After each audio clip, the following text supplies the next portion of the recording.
Judges chapter 6, and we are reading from verse 11 all the way through 14.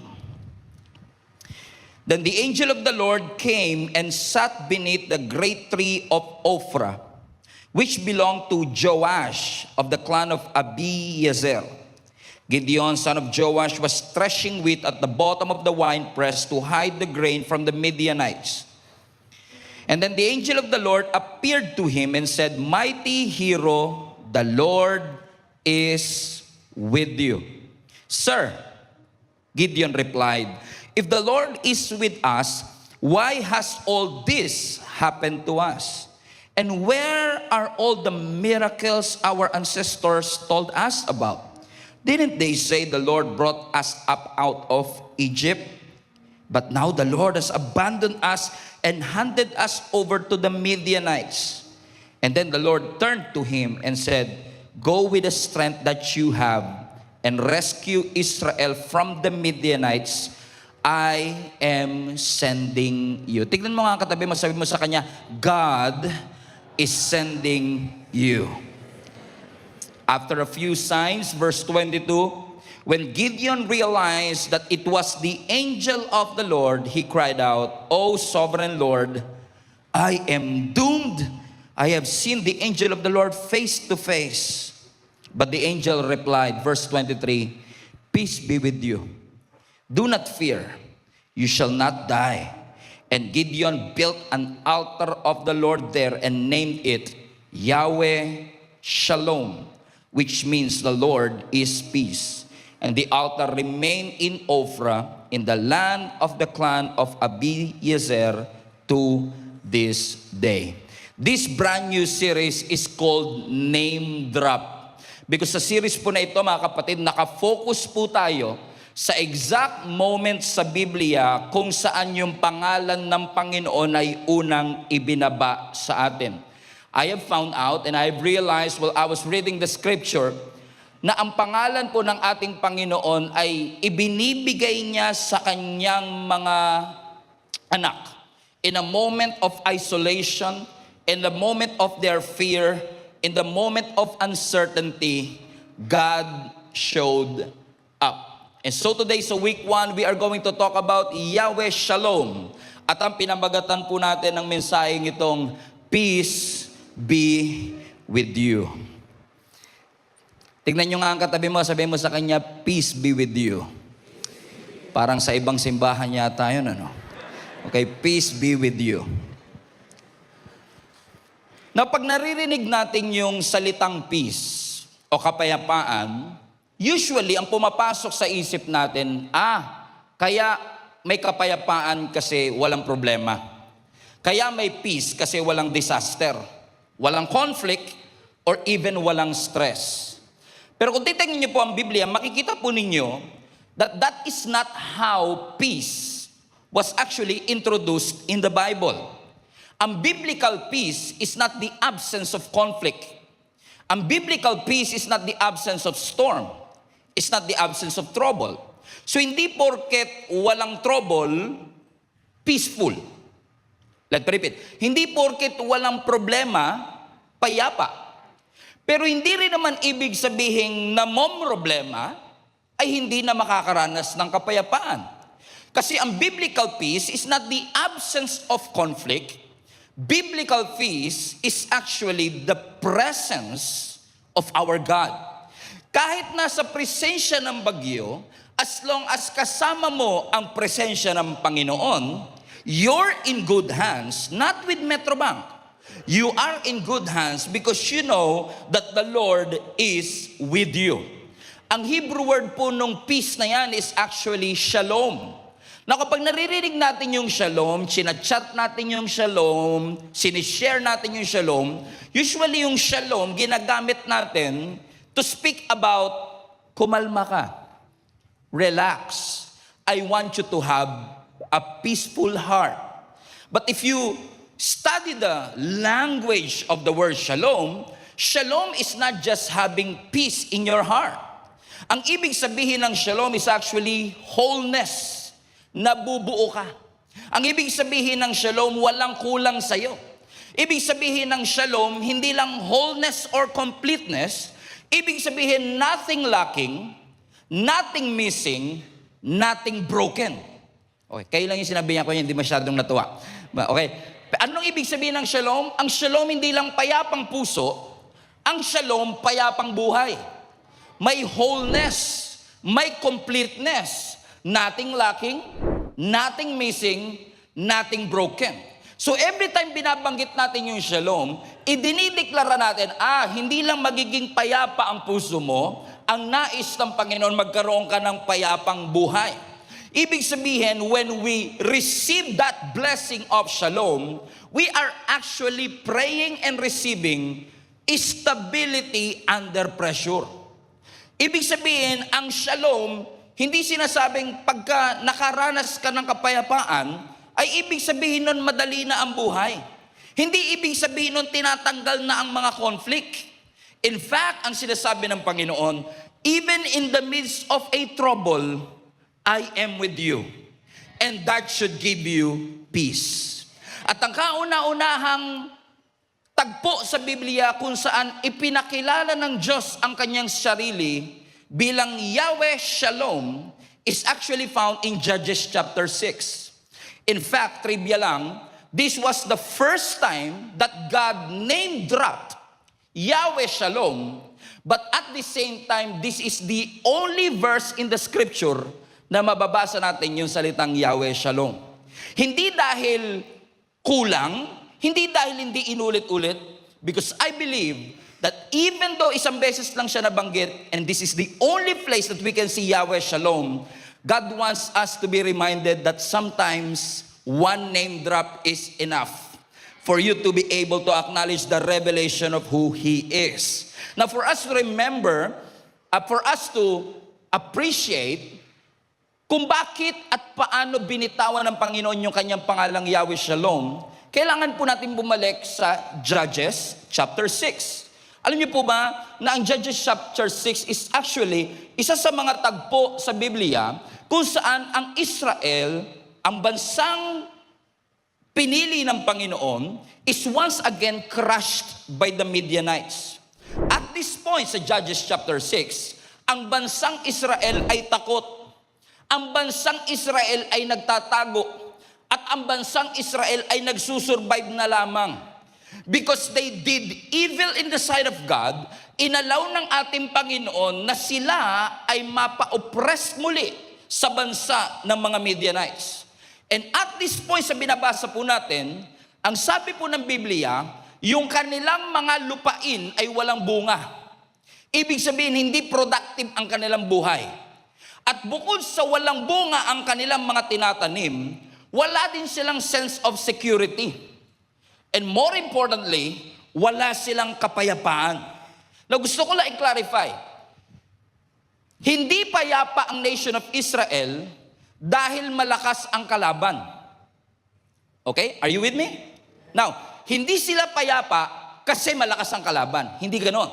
Hindi sila payapa kasi napalayo sila sa presensya ng Diyos.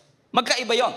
Kasi kahit gaano kalakas ang kanilang kaaway, we know for a fact that our God is stronger than the strongest enemy that we have. Yes, your enemy is strong, but it is not stronger than your God. Because our God is stronger. So ibig sabihin, wala silang kapayapaan, hindi dahil malakas ang kaaway. Hindi sila payapa kasi malayo sila sa presensya ng ating Panginoon.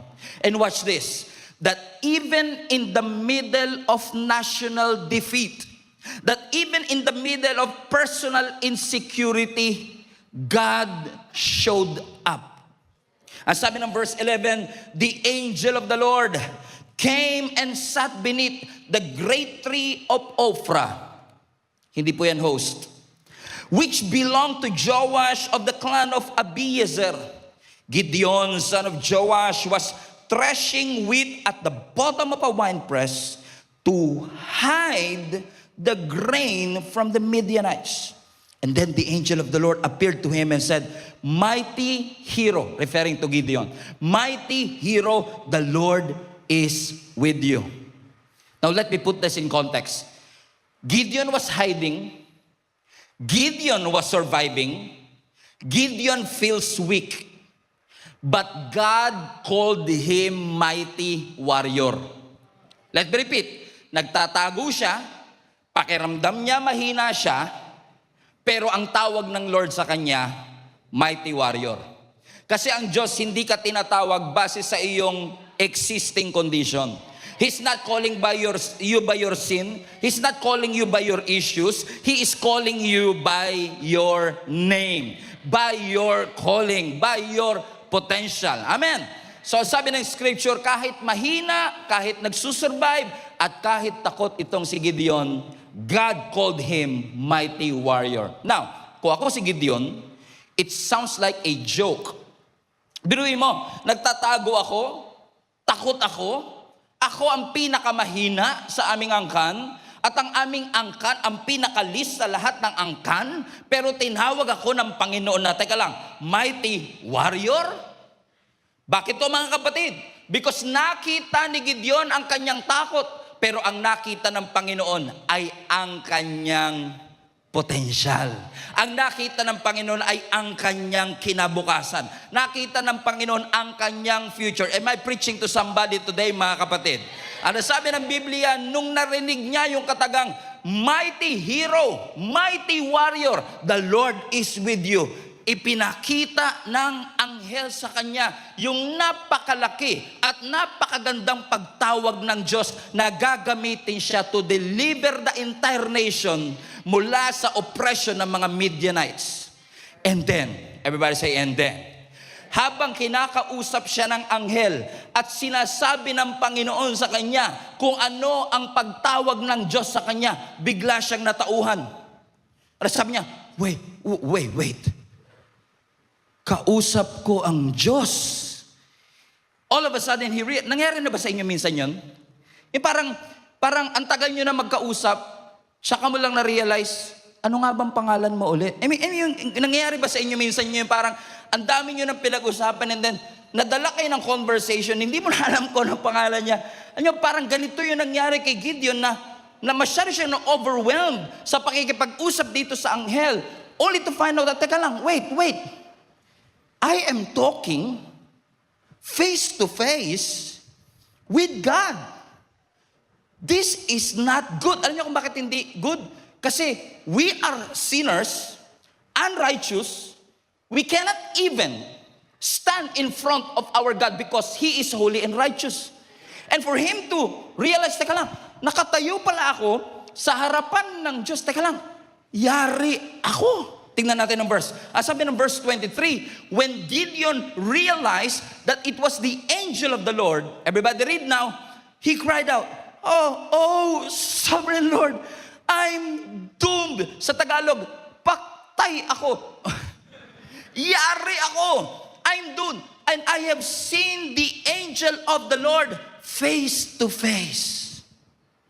Now, this is interesting. Bigla siyang natauhan, sabi niya, nako, yari ako. Kausap ko pala, Diyos, mamamatay ako. Pero bago pa makatakbo si Gideon, bago pa himatayin si Gideon, come on now. Ang sabi ng verse 23, the angel replied to him and said, peace be with you. Don't be afraid. You will not die. I believe hindi lang yan salita ng Panginoon kay Gideon. I believe God is talking to somebody today that God wants you to be reminded your situation may not be peaceful, but you can always have peace even in the middle of the storm, even in the middle of the mess. Peace be with you. Now think about this. Nung sinabi ng angel kay Gideon na peace be with you, talo na ba ang mga Midianites? Panalo na ba sila sa gera nila? Resolve na ba ang kanilang issue? Hindi. Nandun pa rin yung kaaway. Wala pa rin yung deliverance. May pagtawag pero wala pa rin assurance. May mission pero wala pa rin katagumpayan. And yet, kahit hindi pa bumabagsak ang Midianites, pinag-uusapan na ng ating Panginoon yung kapayapaan. Notice, wala pang victory, wala pang katagumpayan, walang nagbago sa kondisyon, pero ang sabi ng Diyos, peace be with you. Bakit? Ang kapayapaan, hindi lang dapat dumarating kapag nagbago ang sitwasyon. Ang tunay na kapayapaan, dumarating kapag dumating yung salita ng Diyos sa iyong puso. So kahit hindi magbago ang sitwasyon, as long as, come on now, as long as I receive a revelation from the Lord, that peace that surpasses all understanding, pwede kong maranasan sa aking buhay. So ibig sabihin, ang kapayapaan pala is not an emotional relief. Ang kapayapaan pala is an assurance that came from the Lord, na kahit hindi ko nakikitang maganda ang hinaharap, I can always believe in the word that I heard. Don't be afraid. You know what? Because the first revelation that we can learn from this text is that peace is an assurance. Ang kapayapaan, nagbibigay ng kasiguraduhan. Come on now. Grabe, mga nasa harap lang yung nakakapag-participate. Amen? So ibig sabihin, kung ang kapayapaan ay nagbibigay ng assurance, ang kapayapaan pala ay walang kinalaman sa aking pakiramdam. Ang tunay na kapayapaan pala nangyayari sa aking buhay kapag nalaman ko na ang aking buhay ay secure sa kamay ng ating Panginoon. Now, tignan natin ang timing ha. Hindi sinabi ng Lord na peace be with you nung patay na yung kaaway. Kasi madaling pumayapa pag walang kaaway. Sino sa inyo mas payapa pag maraming pera? Maging totoo tayo, di ba? Madaling pumayapa pag yung pera mo hindi mo na matago sa kapal. I mean, hindi lahat ng maraming pera payapa, pero you know what I mean. Marami kang problema na mariresolve ng pera. Pati yung mga hindi pumapansin sa'yo, bigla kang papansinin. Oh, hallelujah, praise God.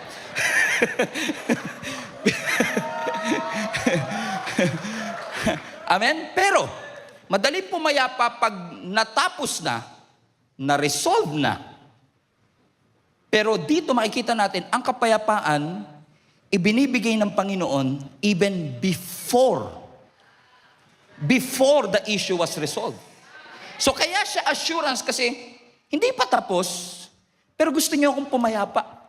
Alam niyo, nakita ko si Lord parang sanay sa ganyang, ganyang technique ba, if you may. Yung parang, bago mo gawin, laging baliktad si Lord. Halimbawa, sasabihin ni Lord, go. Then, pag nandun ka na, don't be afraid. Mas maganda sana kasi kung sabihin ni Lord, don't be afraid. Go. Mas madaling sumunod kapag ganun, no? Yung pag nauna yung don't be afraid, bago yung go. Kaya yung katabi mo, ang tagal nang sinasabihan ni Lord dyan, nang go, pero hindi siya maka-go-go, go.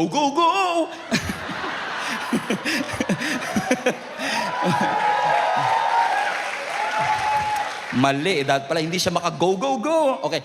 Hindi siya maka-go, kasi may takot sa kanyang puso. Mahirap kasi, pastor, sumunod pag may takot sa puso. Pero kung i-assure ako ni Lord, ang sasabihin niyang wala kang dapat ikatakot kasi I am with you. I mean, madaling mag-go pag may assurance ka, the Lord is with you. Ano ba sabihin ng Lord? Go. Sama ka, Lord? Di ba? Parang ang hirap sumunod eh. Pero baliktarin natin. Sabi ng Lord, kasama mo ako. Now go. Ay, ang bilis nun. Kasi may assurance ka na kagad, kasama mo siya eh. Tama pa mga kapatid. I mean, pero dito, pinapag-go na, karamihan sa mga Bible verses, pinapag-go ka na, kahit walang assurance sa kasama mo ang Panginoon. Kasi kaya nga faith ang tawag. Kasi wala kang assurance, kasi hindi kailangang resolve ang issue para magkaroon ka ng kapayapaan. So kapag sinabi ng Lord na go, at nangako ang Panginoon, I am with you, nagkakaroon tayo ng confidence. Na kapag sinabi ng Lord, step out of your comfort zone. Step out of your comfort zone. Ilang taon ko na ito ginagawa, Lord? Step out of your comfort zone. Nakakatakot. Sabi nyo, don't be afraid. Ha? Okay. Madali. Pero kung sasabihin ni Lord, don't be afraid. Step out of your comfort zone. Mas madali sumunod. Pag nauna yung assurance kesa obedience. Pero yung nga lang minsan tayo, nasanay tayo na ganun. Pero ang gusto ng Panginoon, bago assurance, sunod muna.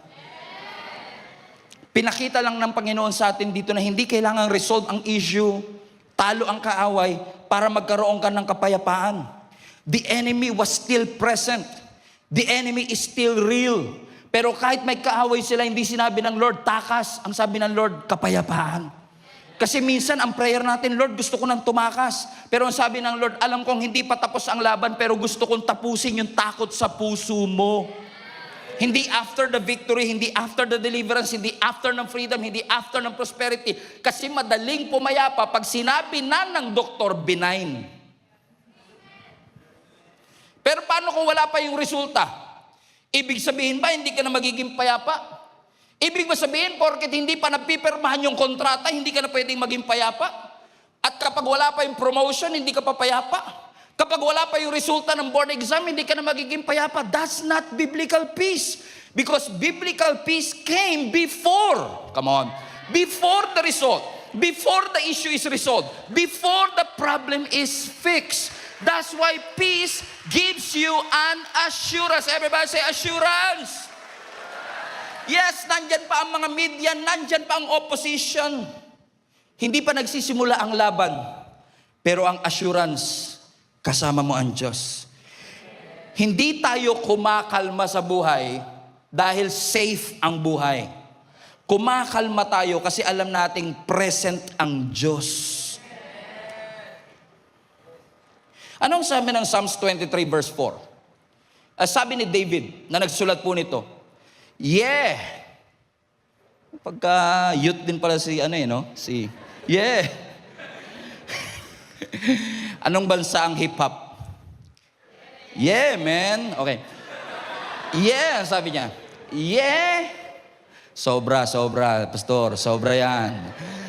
Sabi ng Bible, yeah, though I walk, everybody now? Though I walk through the valley of the shadow of death, I will fear no evil. Sino naman hindi matatakot na lumakad sa anino ng kamatayan unless alam mo, God is with you. Amen? Pero basahin mo uli yung verse. Ano sabi ng verse 4? Yeah, though I, highlight this part, I walk through. Ano ibig sabihin ng walk through? Lagpasan mo. So, mas maganda sana to, kung ako masusunod, i-revise ko lang. Kunwari, syempre, di naman ako masusunod, si Lord.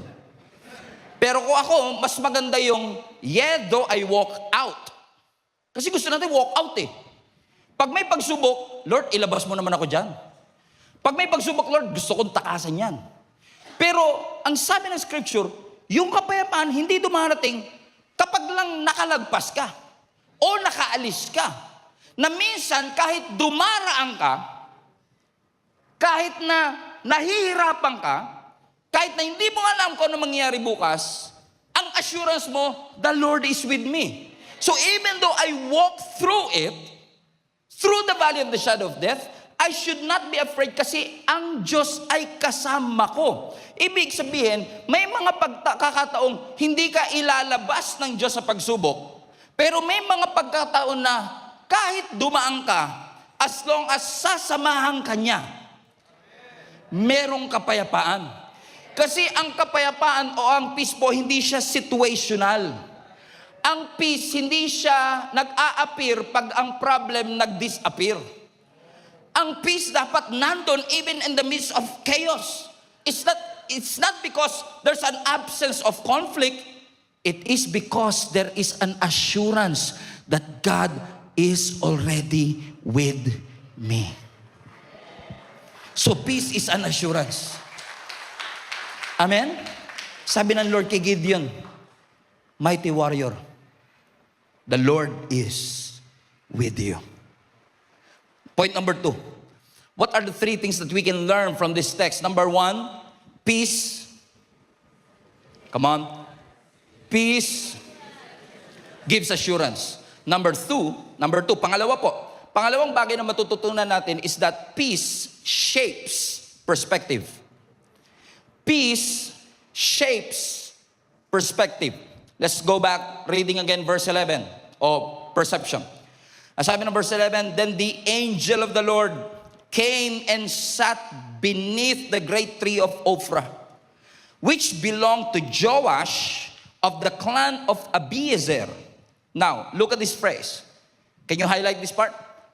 Okay? Gideon, son of Joash, read with me, was threshing wheat at the bottom of a wine press. Hold on a second. He was threshing wheat. Inaapakan niya yung mga wheat. Pero nandun siya sa wine press. Now, that's interesting. Kasi ang wine press, para sa grapes. Wine press. Hindi siya para sa wheat. So, ibig sabihin, gumagawa siya ng wheat sa hindi gawaan ng wheat. Are you with me? So, he was doing the right thing at the wrong place. Now, ang tanong, bakit? Bakit kailangan pa niyang gawin yung wheat sa wine press kung pwede niya namang gawin yun dun sa gawaan talaga ng wheat? Sinagot din ng verse. To hide the grain from the Midianites. So obviously, si Gideon takot. Si Gideon nagtatago. Si Gideon nagtatanong. Si Gideon pinagdududahan niya ang kanyang sarili. At habang siya'y takot, habang siya'y nagtatago, hindi sinabi ng Lord, ihinto mo yung ganyang pakiramdam mo OA ka. Hindi sinabi ng Panginoon, mas maging spiritual ka. Naman nakakalungkot minsan, that sometimes many of us, we cannot deal with our real emotion, is because we are afraid that somebody will judge us. Kaya marami sa atin are smiling on the outside, but really tormenting on the inside. Kasi mas okay pa sa akin itago na lang. Kasi pag sinabi ko, sa kapwa ko pa naman Kristiyano, ang sasabihin lang niya sa akin, kulang ka siguro sa quiet time. Kulang ka siguro sa pagbabasa ng Bible. Pero mapapansin niyo sa scripture, even Gideon, in the middle of his fear, in the middle of hiding, hindi sinabi ng Lord, be more spiritual, stop feeling that way. Bakit? Naintindihan ng Panginoon yung tunay na sitwasyon. Ano pa sinabi ng Lord? Imbis na sabihin niyang, you are overreacting. Ano sabi ng Lord? No. I am with you. Kasi ang tunay na kapayapaan magsisimula kapag na-realize mo na hindi ka nag-iisa. Bakit? Kasi pagka ikaw talaga may pagsubok, di ba? Parang ang laki-laki ng problema. Sino sa inyo ng problema na? Pag wala ho kayong problema, problema yan. Okay, kasi lahat ng tao may pagsubok. Lahat ng tao may problema. Tama ho ba mga kapatid? At minsan, pag dumadaan ka talaga dun sa problema, sino sa inyo? Talagang minsan nakaka-overwhelm ang problema, parang mas maliit na yung Diyos kesa sa iyong mga problema. Tama? Kasi alam nyo, anxious ka man, takot ka man, o payapa, hindi naman sumasara mata mo Lagi mo namang nakikita Kaya ka takot kasi nakikita mo, andyan ang higante. Kaya ka takot kasi nakikita mo, kahit anong gawin ko dito sa pera namin, di kasya to. Kaya ka natatakot kasi alam mong ibig sabihin, kaya ka takot kasi nakikita mo kung anong problema. But thank God, peace shapes our perception. It shapes our perception. Kasi kung ikaw ay takot, because you are looking at the problem, and now the problem looks bigger than your God. But thank God for peace. Kasi ang peace nakatingin pa rin. Pero hindi nakatingin sa laki ng problema, kundi nakatingin sinong kasama ko. Now, yung takot, tumatapang. Yung discourage, bumabalik yung courage. Yung anxious, pumapayapa, hindi dahil nagbago ang sitwasyon, kundi nagbago yung perspective niya. Na yung bagay na tinatakbuhan, binabalikan pa. At doon pa nagte-testify. Come on somebody. Bakit? Kasi the same thing na tinakbuhan mo, minsan yun din ang gagamitin para magbalik ka ng testimony. Hindi na bago ang sitwasyon, pero nabago ang pananaw. Sino po sa inyo nagpapasalamat that every single Sunday that we come to church, pumapasok tayo dito na meron tayong ibang pananaw, pero paglabas natin, nagbabago ang ating pananaw. Na uulit-ulitin ko sa simbahan ito, kung may utang po kayo nung pumasok kayo rito, paglabas nyo may utang pa rin kayo. Hindi po yun mawawala. Pero at least when you come out of this place, your perception will change. Na ang utang ko malaki, but ang sabi ng scripture, my God will supply all my needs. So you will come out with a different perception. At ano nangyayari? Tumatapang ka. Solved na ba problema? Hindi pa rin. Pero nagbago ang iyong... di ba, yung mga estudyante minsan hindi ko ina-advocate ang pambubuli, against tayo sa pambubuli. Pero minsan sa school hindi maiwasan yung mga bata na nagsasakitan sila, tapos parang may boss siya may... Alam mo yung ibig sabihin? Naranasan nyo na ba yun? O nakakita na ba kayo ng ganun? Na pag binuli yung bata, takot na takot yung bata. Subukit na sa tatay ko. Subukit na sa tatay ko. Tapos yung bata, tatakbo siya, uuwi siya ng bahay. At sabi, anak, ba't ka umiyak? Si Roger po kasi. Sino ba si Roger? May Roger ba dito? Si Roger po kasi. Sinaktan po niya ako. Ha? Hindi ko pwede. Anak kita. Samahan mo ako. Babalikan natin yun. Tingnan nyo ha. Yung bata, umalis nga doon kasi takot. Tapos pinapabalik mo. Pero mapapansin nyo yung bata. Kaya nga siya umalis doon kasi takot siya. Pero ngayon, siya pa nauuna. Pero hawak niya kamay ng tatay niya. Nababalik kasi sabihin, ito po daddy oh. Yung parehong tinakbuhan niya, babalikan niya, lumakas ba siya? Hindi, malakas lang yung kasama niya. Hindi siya lumakas, walang nagbago sa sitwasyon, ang nagbago yung pananaw niya. Na oo, matindi itong kinakatakutan ko, pero mas matindi yung kasama ko. At ang kasama ko ay ang ating Panginoon. Is this helping anybody, church? Kaya sabi ng scripture, Isaiah 41 verse 10, fear not, for I am with you. Be not dismayed, for I am your God. What a word. I will strengthen you. Yes, I will help you. And I will uphold you with my righteous right hand. Now, look at the verse again. Titigan yung mabuti. Kasi nakalagay na yan sa ref ninyo, matagal na. Habang nasa CR kayo, yan yung pinagmamasdan mo. Alam mo na yung verse na yan, pero look at the verse again. Ang sabi ng Biblia, fear not,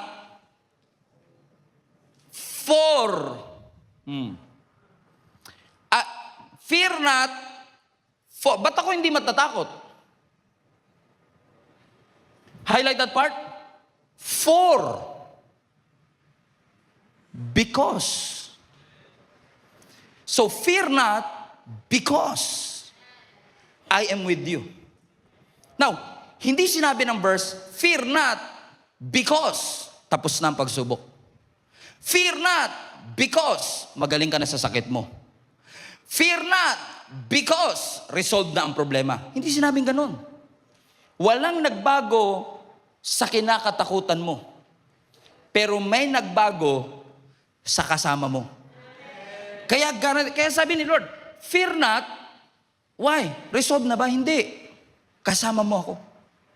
Don't be dismayed. Why? Because I am your God. So hindi pa tapos ang bagyo, huwag ka matatakot pa rin. Fear not. Hindi sinabi fear not kasi papagalingin kita, magiging madali ang buhay. Hindi tinanggal ng Lord yung rason ng ating takot. Totoo pa rin yung takot mo. Pero mas totoo na ang presensya ng Panginoon ay kasama natin sa mga oras na ito. Are you here at I'm saying, mga kapatid? Are you with me? Sabi mo sa katabi mo, peace be with you. So ibig sabihin, ang pinaguhugutan natin ng kapayapaan, yung katotohanan kasama natin si Lord. So hindi mo na kailangan mag-imbento ng kapayapaan. As sasabihin mong, everything is under control. Kaya hindi ako natatakot. Now, kaya mo nasasabing, kaya ayun, pansin na tayo minsan, we manufacture our own peace. Like, di ako takot. Bakit? Everything is under control. But what you meant is, naayos ko na. May pera na ako para dyan. I micromanage already. Everything is under control. So yung peace mo is dependent on predictability. Na-predict mo na kasi naayos mo na eh. Everything is under control. Correct? But when you say, I have peace because everything is under control, you are saying that you trust not your God, but your plan. Asan ba talaga tiwala mo? Nasa Diyos o nasa plano? Kasi ang tunay na kapayapaan, pagtitiwala sa Diyos at hindi lang po sa plano. Kasi kahit gaano po ka-concrete ang plano natin, pwede pong mabago ang plano natin.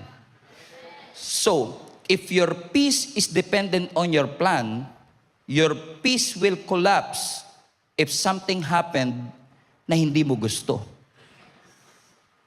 So you don't manufacture it.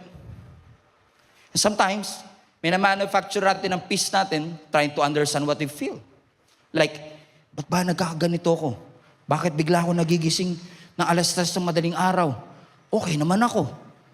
And minsan di ka payapan ako. Alam niyo yung feeling na, sino sa inyo yung minsan nai-stress kayo pagka sumasakit ulo nyo? Nung unang panahon, pag masakit ang ulo mo, parang may medical. Pero ngayon, di ba, bago gamot, check muna sa Google, no? Lahat ng symptoms mo, lalagay mo sa Google eh. Headache, sipon, ubo, may tumor ka sa utak. Ha? Diba lahat ng ending eh? Cancer. Amen? Because, bakit natin ginagawa usually? Because we are trying to understand what we are feeling. Kasi nagkakaroon tayo ng kapayapaan, come on, kapag naintindihan natin, ba't sumasakit ang ulo natin? Amen? And I'm not trying to be hypocrite, kasi ako rin po, sumasakit ang ulo ko. Minsan dahil sa inyo. Joke. Sumasakit ang ulo natin. I don't want to be hypocritical to say na hindi ako natatakot. Natatakot din po ako. And sometimes you want to understand, saan nagagaling yung takot ko? Because pag nakuha ko kung saan siya galing, baka sakali magkaroon ako ng kapayapaan. So now you are trying to explain everything and naghahanap ka ng explanation. Ito explanation. Okay. Ngayon makakapayapa na ako. Hindi pala siya cancer. Magiging payapa na ako kasi hindi pala siya tumor sa utak. Naunawaan niyo yung sinasabi ko, mga kapatid? Minsan we are trying to make an excuse out of it. Kaya ganito pala personality niya kasi dumaan po pala siya sa trauma. Hindi ko minamaliit ang trauma, pero minsan ginagamit na lang natin na excuse yung trauma because ayaw nating baguhin. That we are trying to understand na, okay, kaya ganyan yan siya kasi intindihin mo na lang. Pero posibleng na-explain mo kung bakit, pero hindi ka pa rin lumaya doon. What we need is the real solution, not just explanation.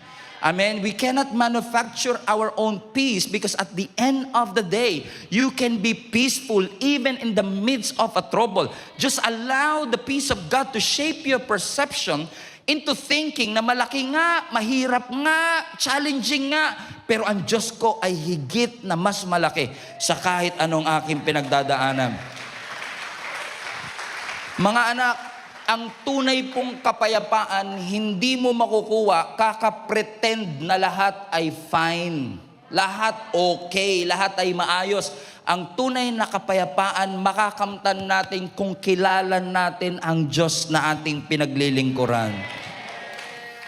Amen? So, peace. Point number 1, everybody now, are you listening? Point number 1, peace. Grateful ba kayo na yung pastor nyo ngayon madalas nang may points? Praise God. Nag-i-improve na rin yung pastor nyo. Dati wala tayong points. Ngayon may 3 points na tayo lagi. Praise God. Hallelujah. Point number 1, peace gives assurance. Point number 2, peace shapes your perception. And point number 3, and I will close with this, peace is revelation. Peace is revelation. So after hearing everything, sabi ng Lord kay Gideon, ikaw ang gagamitin ko to get the nation out of the Midianites. You will deliver them out of the Midianites. Natakot itong si Gideon. Pero ang sabi ng verse 23, go back to verse 23, peace be with you. Do not fear, because you shall not die.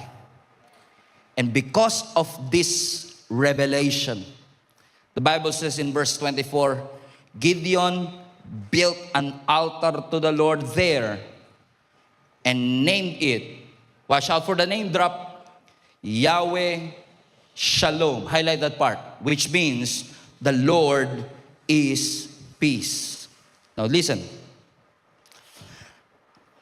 After niyang matanggap yung calling ng Panginoon sa kanya, sa gitna ng kanyang takot, hindi siya nagpatugtog sa Spotify. Sa gitna ng takot ni Gideon, hindi siya nag-journal ng kanyang feelings. Hindi siya naghanap ng temporary relief. Ang sabi ng Biblia, in the midst of his hiding, surviving, and fear, he built an altar. Now, yung Spotify playlist matatapos. Ang journaling minsan nakakapagod. Yung temporary relief, kaya nga siya pansamantala lang kasi temporary. Pero ang tinayo nitong si Gideon, altar. Now, what's the difference of Spotify playlist and an altar? Because altar is a permanent marker. Now, let's go back to reading verse 24. Ang sabi ng Biblia, 24 please. Yahweh Shalom, which means the Lord is peace. Watch this. And the altar remains in Ophrah in the land of the clan of Abiezer. Highlight this part. To this day. Meaning, hanggang ngayon, yung altar dahil siya ay permanent marker, yun ay laging nagpapaalala sa kanya na ang Diyos ay Diyos ng kapayapaan. So I don't know, maaaring wala tayong physical na altar na itinatayo, pero ano yung altar, ano yung lugar na pinupuntahan mo kapag tumindi ang takot? Ano yung altar na yun na nagpapaalala sa iyong dito nangusap ang Panginoon na hindi niya ako iiwan, hindi niya ako pababayaan? Because ang tunay na kapayapaan, hindi po siya feeling, hindi po siya mood. Peace is a revelation. So my question is this, where is that altar that every time that pressure arises, you will always go back to that altar, you will always go back to the word that you have received, because this word will remain. Ang mga bulaklak malalanta, ang mga halaman malalanta, pero ang salita ng Panginoon ay mananatili. Amen. That even up to this day, ang pinangahawakan natin, hindi yung sinabi at ipinangako ng mga tutulong daw sa'yo, kundi ang pinangahawakan natin yung sinabi ng Diyos na nangakong hindi niya tayo iiwan at hindi niya tayo pababayaan. Because peace is a revelation. So I want to encourage you, go back to that Bible verse na tinawag mong life verse. Go back to that altar. Balikan mo yung tagpo kung kailan ka kinatagpo ng ating Panginoon. Because that promise, that revelation stays in your heart. So that fear will go away. And anxiety will go away. Kasi sa totoo lang, yung takot, yan po yung nararamdaman natin, ang difference ng fear tsaka ng anxiety. Yung fear is a real scenario na kinatakutan mo. Ang anxiety is the imagined scenario na hindi naman nangyayari pa kinakatakutan mo. So either fear or anxiety, when you go back to the altar, kung babalik ka dun sa altar, kung kailan nagpakilala ang Panginoon sa iyo, naniniwala ko, you'll be reminded of this wonderful revelation about our Yahweh Shalom. the Lord of peace. And I'm telling you this because honestly, ang Metro Manila po ngayon is somehow, para sa aking pananaw, parang epicenter ng fear and anxiety. Napakarami pong takot at anxious. I'm trying to be careful in saying this, pero napakarami ding suicidal in our generation today. And I was once have the suicidal thoughts as well. So I know the feeling. And our city is an epicenter of fear and anxiety. Many people, many Christians are smiling on the outside, but deep within themselves, they know they are struggling on the inside. They feel lonely. They feel alone. While I was reading this part of the scripture, I was reminded about Elijah. And I will close with this. Kilala niyo si Elijah, right? Si Elijah ay isang propeta na tumalo sa 450 na propeta ni Baal. Na nung nalaman ni Ahab at ni Jezebel na yung mga prophets nila ay tinalo at pinatay nitong si Elijah, nagalit itong si Ahab and si Jezebel. You know the story, right? Nagkaroon ng showdown between yung 450 prophets versus one prophet na si Elijah. At ang kanilang sinabi, kung sino sa atin ang makakapagpababa ng apoy mula sa langit, siya yung may tunay na Diyos. So yung 450 prophets, nag-ipon-ipon sila, kumanta sila ng kanya-kanya nilang chant, inabot na sila ng tanghali, walang apoy na bumabagsak. So itong si Elijah, marunong din mag-trash talk eh. Sabi ni Elijah, baka constipated yung Diyos nyo. Basahin nyo yung Bible. Baka constipated yung Diyos nyo, kaya walang bumabagsak na apoy. Sabi ni Elijah, baka nagbakasyon yung Diyos nyo, kaya wala pa rin bumabagsak na apoy. Inabot sila ng ulong oras, walang kahit anong apoy na bumagsak. And then here comes Elijah. In one call, sabi niya, Lord, bring fire from heaven. And all of a sudden, bumagsak ang apoy at lahat ng natulog nagising. Nakita ko may gumanon eh. Ano nga ba yung napanood natin kanina? Fire exit. Bumagsak ang apoy and it consumed the sacrifices and all of those 450 prophets were defeated and killed by Elijah. Elijah is the one who did that. And watch this. Nung nalaman ni Jezebel, wicked queen, na yung kanyang 450 prophets ay tinalo nitong Elijah na nag-iisa. Ang sabi ng scripture, nagpadala si Jezebel ng email dito kay Elijah. At sabi niya, let's go to 1 Kings chapter 13. 1 King please. Now Ahab told Jezebel everything Elijah had done and how he had killed all the prophets with a sword. Verse 2. So Jezebel sent a messenger to Elijah and say, may the gods deal with me, be it ever so severely, that by this time tomorrow I do not make your life like one of them. In other words, within 24 hours, I will kill you now. Now, kung ikaw si Elijah, pwede mo sabihin kay Jezebel, Yo, di mo ba napanood sa YouTube, viral na oh. I just killed 450 prophets. Tas ikaw magbabanta. No way. But surprisingly, the Bible says, verse 3, Elijah was afraid. Now, bakit takot? Ito was a real threat. Hindi ito basta gawa-gawa lang. Hindi ito gawa niya. He was afraid. Anong sabi ng scripture? And he ran for his life. So when he came to Beersheba, hindi para maglasing, in Judah,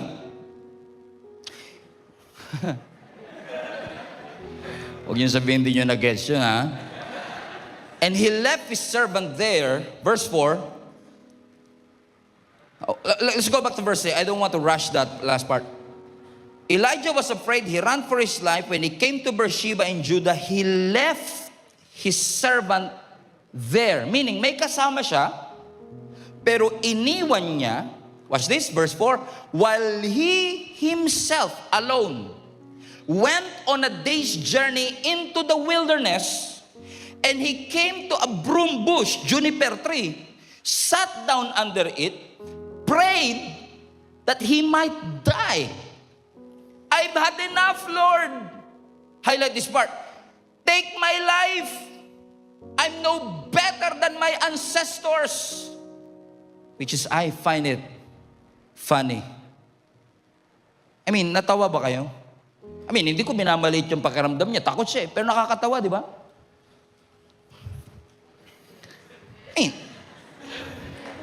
Okay, let me put this in context, okay? Para matawa din kayo. Para dalawa na tayo matawa. Binantaan siya ni Jezebel. Within 24 hours, I'm going to kill you. And because he was afraid, tumakbo siya sa wilderness. Bakit? Kasi gusto siyang patayin. Pagdating niya sa wilderness, sabi niya, Lord, patayin mo na ako. I mean, hindi kayo natatawa dun? Funny kaya? Sino sa inyo nagpapasalamat, hindi lahat ng prayer niyo dinidinig ni Lord? Kasi minsan may mga prayer tayo na dala lang na emosyon, Lord. Sobra na po. Tanggalin niyo na po lahat na nakakapagpahirap sa akin. Wala ka na.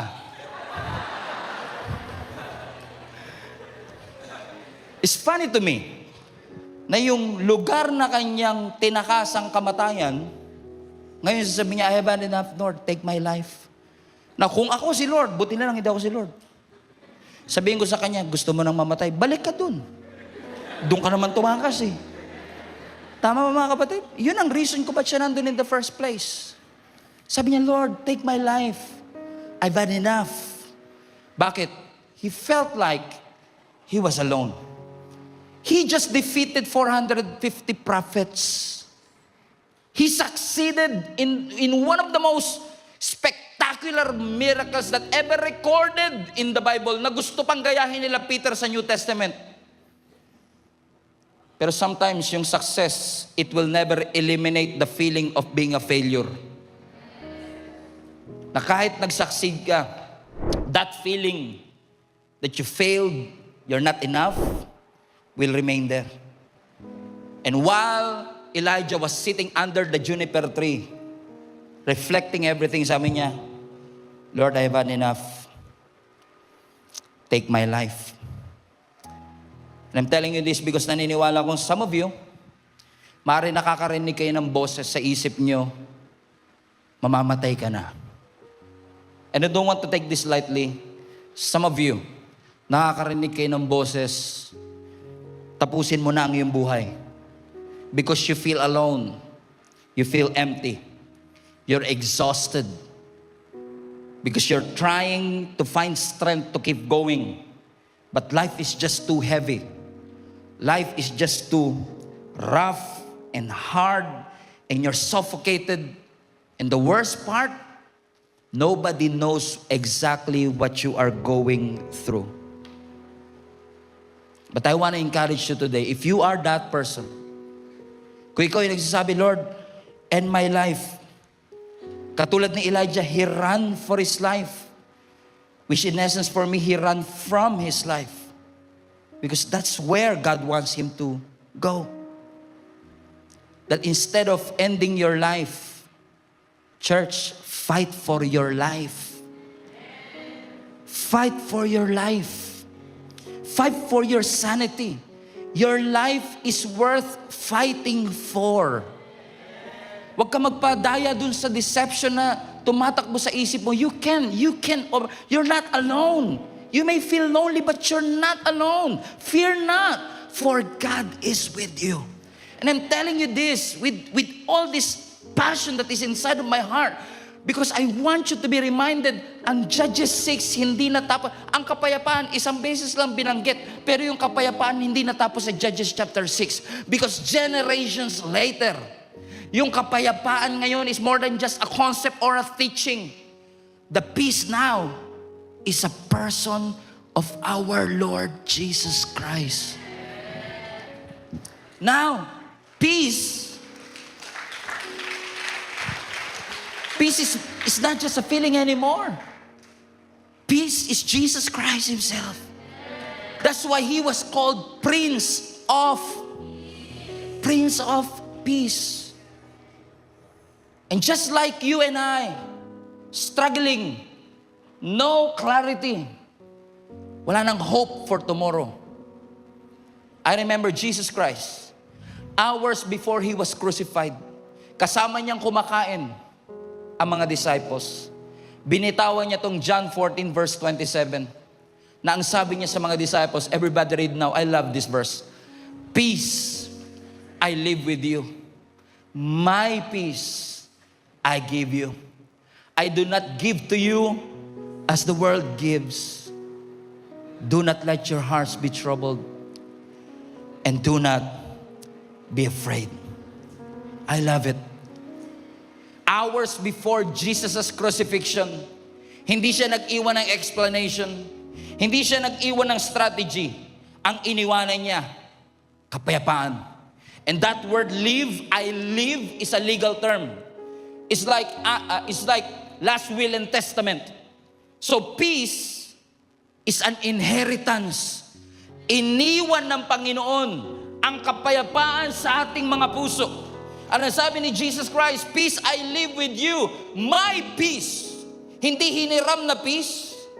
Hindi seasonal na peace. Yung peace mismo ni Jesus Christ. Ang iniiwan niya sa bawat isa sa atin. So don't let your hearts be troubled. Do not be afraid. Because God is not just giving you peace. He left us with His peace.